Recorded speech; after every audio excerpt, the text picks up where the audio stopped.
એ ન્યૂટનના ગતિનો ત્રીજો નિયમ છે. એના કારણે આકાશમાં રોકેટ ઉડે. હવે ગતિનો નિયમ કયો થાય? આઘાતી અને પ્રત્યાઘાતી બળ સરખા, સમાન અને પરસ્પર વિરુદ્ધ.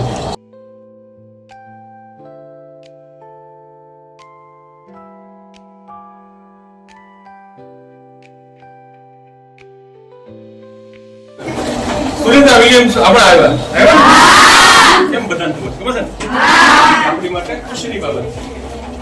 તો સુરેન્દ્ર ઉપર કેટલું તમારું વજન હોય એટલી માટે અહીંયા વજન કાંટા છે.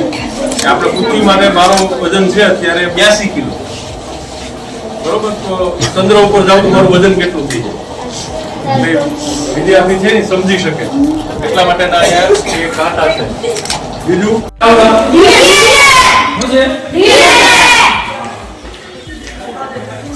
એને ક્યાં જોયું તું? ક્યાં? ચાલો મને biotechnology mission GSBTN BSc department of science and technology government of Gujarat દ્વારા જિલ્લા લોક વિજ્ઞાન કેન્દ્ર ખાતે આવી એક લેબ બાયોટેક લેબ નું નિર્માણ કર્યું છે. અને બાયોલોજી શું છે, બાયોટેકનોલોજી શું છે, આપણા DNA શું છે, તો આ લેબ છે તમે બધા જે છે જેટલો સમય છે મુજબ એક એક જે છે ને માહિતી વાંચતા જજો.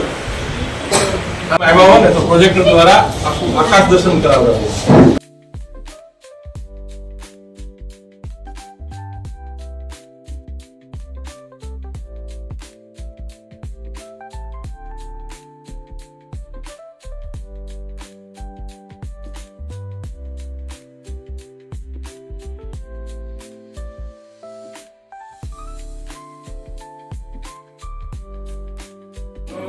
ઘર કેવું હોય, એની સંસ્કૃતિ કેવી હોય,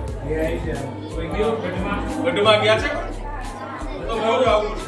તોરણ, અમેરાઈ, એના વાસણો, તો એક સરસ મજાનો એક વિભાગ છે અને અમે કાંઠિયા ઉશ્કેરીએ છીએ.